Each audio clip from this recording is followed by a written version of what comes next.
నమస్తే, welcome to Telugu రాజ్యం. మనతో పాటు ప్రముఖ political and cine critic Bharadwaj గారు ఉన్నారు. ఆయనతో మాట్లాడదాం. సార్ నమస్తే. నమస్తే సార్, వక్ఫ్ బోర్డు సవరణ బిల్లుకి రాష్ట్రపతి ఆమోదం కూడా తెలిపేశారు. అంతా అనుకున్నట్టుగా అయిపోతుంది, వాళ్ళు అనుకుంటున్నట్టుగా. సరే, ఈ నేపథ్యంలో ప్రస్తుతానికి యాంటీలియా చాలా వార్తల్లో నిలుస్తోంది.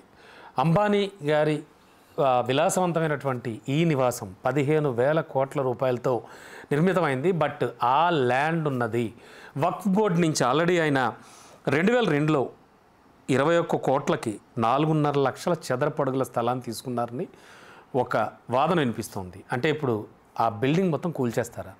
ఏం జరగబోతోంది? ఏమీ జరగదండి. అయితే వక్ఫ్ భూముల ఆక్రమణ అనేది రకరకాలుగా జరిగింది ఆల్రెడీ.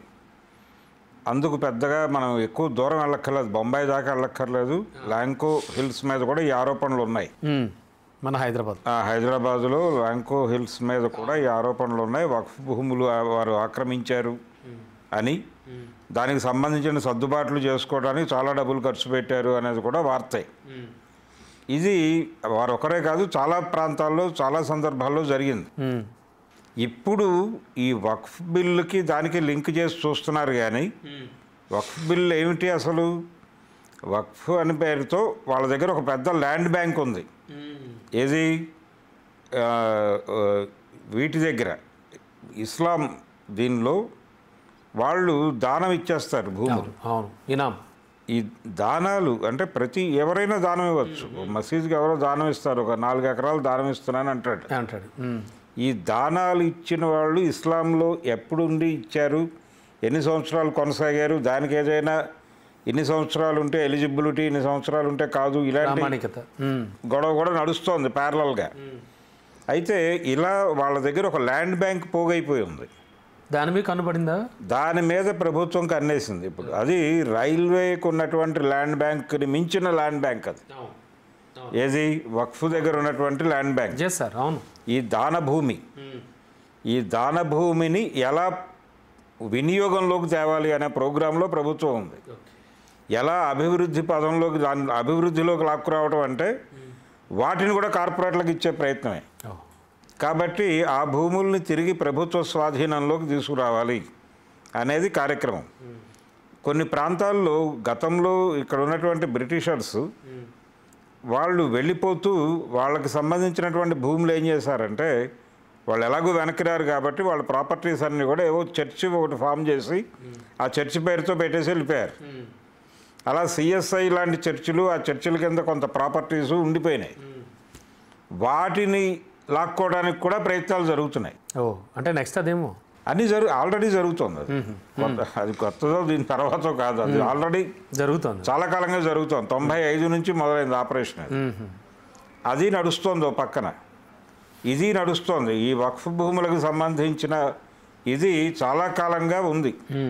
దీనికి కౌంటర్ ఆపరేషన్ ఏంటంటే, వాళ్ళకి అన్ని సౌకర్యాలు ఎందుకు కల్పిస్తున్నారు మీరు? వాళ్ళ భూములు వాళ్ళు ఇష్టం వచ్చినట్టు చేసుకోవచ్చు, దాని పాలక మండలిలో ఇంకొకళ్ళు ఎవరు ఉండరు అని చెప్పేసి ఒకటి. తర్వాత వాళ్ళు మక్కాకో మదీనాకో హజ్ యాత్రకు వెళ్ళేటప్పుడు వాళ్ళకి విపరీతమైన రాయితీలు ఇస్తున్నారు. ఇక్కడ హిందువులు తిరుమల వెళ్ళడానికి రాయితీలు ఎందుకు ఇవ్వరు? టికెట్ల రేట్లు పెంచేందుకు డబ్బులు తీసుకుంటారు. వాటికి వీటికి పోలిక పెట్టేసి ఒక ఆర్గ్యుమెంట్ బిల్డ్ చేయడం ద్వారా వాళ్ళని కార్నర్లోకి నెట్టేయటం. ఇలా రకరకాలుగా వాళ్ళని కార్నర్ చేసేసి భయపెట్టేసి వాళ్ళ భూములు లాక్కునే ప్రయత్నం జరుగుతుంది. వక్ఫ్ పేరుతో వక్ఫ్ బోర్డు సవరణ. ఈ వక్ఫ్ భూముల్ని లాక్కోవడం కోసమే బిల్లు పెట్టారు. ఇప్పుడు ఏది ప్రత్యేకం కాదు, యూనిఫామ్ సివిల్ కోడ్ మీకు ప్రత్యేకమేం కాదు, మీకు పర్సనల్ లా లేదని చెప్పేశారు. కాశ్మీర్ ఆజాదీ కాశ్మీర్ లేదు, ఏ కాశ్మీర్ లేదు, అది భారత్లో అంతర్భాగం అని చెప్పేశారు. ఆర్టికల్ 370 రద్దు చేశారు. ఇవన్నీ మా చిన్నప్పుడు గోడల మీద నినాదాలుగా ఉండేవి, ఏబీవీపీ వాళ్ళు రాసేవాళ్ళు. ఆర్టికల్ 370 రద్దు చేయాలి, కామన్ సివిల్ కోడ్ అమలు కావాలి, అవన్నీ అమలైపోతున్నాయి. అందులో భాగంగానే ఇప్పుడు వక్ఫ్లోకి వీళ్ళు ఎంటర్ అయిపోయారు. తిరుమలలో లేకపోతే మరొక టెంపుల్ దీనిలో ఎంప్లాయీస్గా, ఈవెన్ అంటే అక్కడ పరిపాలనాధికారి దగ్గర పనిచేసే ఉద్యోగులు, ఎక్కడి నుంచో ట్రాన్స్ఫర్ అయ్యి వచ్చినటువంటి ఉద్యోగుల్లో ఎవరైనా ముస్లింలు లేకపోతే క్రైస్తవులు ఉంటే గొడవ పెట్టారు వీళ్ళు. కానీ వక్ఫ్లో మాత్రం వీళ్ళు ఉండొచ్చు. అవును. ఈ పద్ధతిలో నడుస్తోంది. సార్ ఒక రకమైన ఆక్రమణ కార్యక్రమం నడుస్తోంది. ఈ ఆక్రమణలో భాగంగా జరుగుతున్నటువంటి యాక్టివిటీలో ఇప్పుడు అమిత్ షా గారు ఆశీర్వాదం మేరకు జరుగుతున్నటువంటి కార్యక్రమంలో మీరు అదానీయా అంబానీయా వారి విల్లాలు వారి ప్రాపర్టీసు అవి వక్ఫ్లో ఉన్నప్పటికీ వారికి ఇమ్మీడియట్గా వచ్చిన నష్టమేం లేదు. వాళ్ళు ఆల్రెడీ చెల్లింపులు చేసే తీసుకున్నారు. ఇంతకాలం ఈ బిల్లు లేకపోవడం వలన వాళ్ళు ఇబ్బంది పడి ఉంటారు. ఇప్పుడు ఎక్కడైనా ల్యాంకో అయినప్పటికీ ఇది వచ్చేసింది కాబట్టి కొంత భరోసా దక్కింది వాళ్ళకి వచ్చి నష్టం లేదు. ఇప్పుడు ఏమీ లేదు.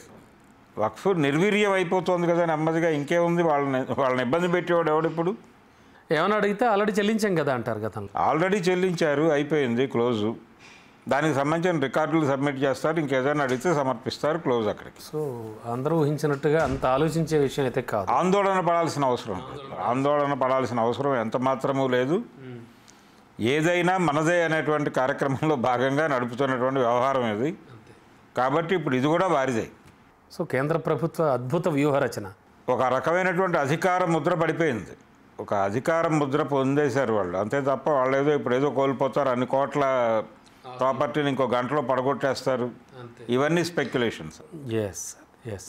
ఏదైనా కార్పొరేట్స్కి ఏం కాదు వాళ్ళు అభివృద్ధి చేస్తున్నారు ఈ దేశాన్ని. కాబట్టి వాళ్ళే మనకు దేవుళ్ళు అంటున్నారు వీళ్ళు. అందుకని వాళ్ళ ముందు సాగిల పట్టమే ఏదైనా కానీ తప్ప వాళ్ళకు యాంటీలియాని పడగొట్టే సీన్ అయితే లేదు. Right sir, thank you. Hello, Telugu రాజ్యం ఛానల్ చూస్తున్నారా? సామాజిక రాజకీయ జీవన చిత్రణే తెలుగు రాజ్యం. అతిశయోక్తులు అసత్యాలు ఉండవు. రాజకీయ కోణం కాదు, ప్రజా కోణమే కొలబద్ద. తెలుగు రాజ్యం వీక్షణ మీ ఉత్తమ అభిరుచికి నిదర్శనం.